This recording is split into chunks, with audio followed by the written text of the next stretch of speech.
Yeah, students, today in the lecture number 22, we are going to study the various properties of definite integrals. In these integrals, what in definite integrals, while doing the integral of integrations, we will get the a value.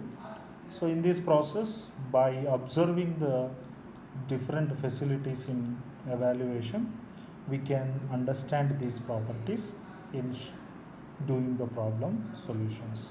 Okay, so in that the property one is the change of variable does not change the value of the integral. That means if the limits, lower limit as a lower limit b, upper limit is b, this limits are never changed, then the function is f of x instead of f of x into dx. If you write f of t into dt, also we will get the same values. Okay, then the property number 2, interchange of the limits changes the sign of the integral. That means, so lower limit పోయి upper limit గాను upper limit పోయి lower limit గాను మారితే దాని యొక్క sign మారుతుంది, the value of the sign will be changed. Then the lower limit and upper limit values are the same, then the integrand of this direct integral value is 0. In definite integration, any function of limits, both the upper limit and lower limit are same, the value of that integral is directly we can write 0. Then coming to the property number 3, that is decomposition of a range of integration. That means if the limits a to b f of x is can be split this a to b as a to c, c to b, that is a to c and plus c to b, also we will get the same.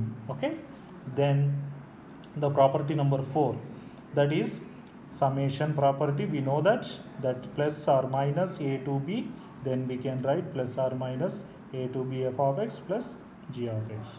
Similarly, product, that means coefficient of any function with a definite integral of limits a and b, also we can write k coefficient as a out of the operation. These two we know very well in previous.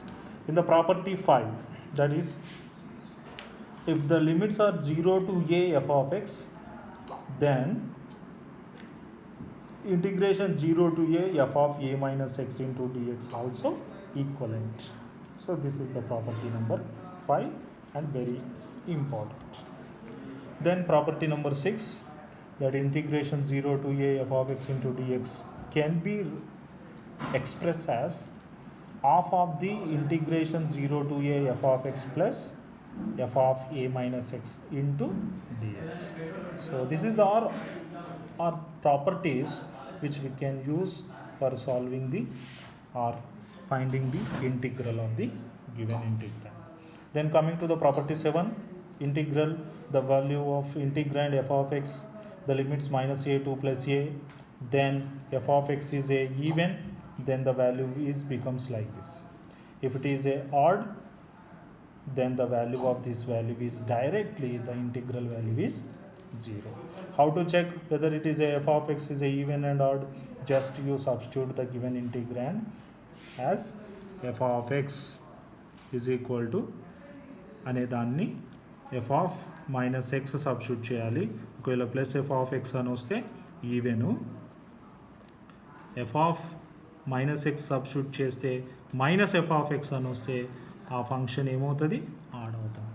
Okay, then property number 8, integration 0 to 2a, then it can be split as like this, when this will be, if it is condition is pass this one, if it is 0, then the condition is pass this one. Okay, then property number 9, integration 0 to 2a f of x into dx can be write 0 to a f of x into dx plus 0 to a f of 2a minus x into dx. These are the properties, that means standard observations in definite integrations. Then the final property, f of x is equal to f of a plus x, then integration 0 to NA f of x into dx is equal to, can write n times of integration 0 to a f of x into dx. These are the properties. In these properties you have to mainly focus on the property number 5. These properties are we are already known, sum and coefficient. So these properties, if the limits are same, the integral value of that integration is 0, and interchanging the limits, then the sign will be changed, and there is no change in the value when the function with respect to x or with respect to t. Okay, so thank you.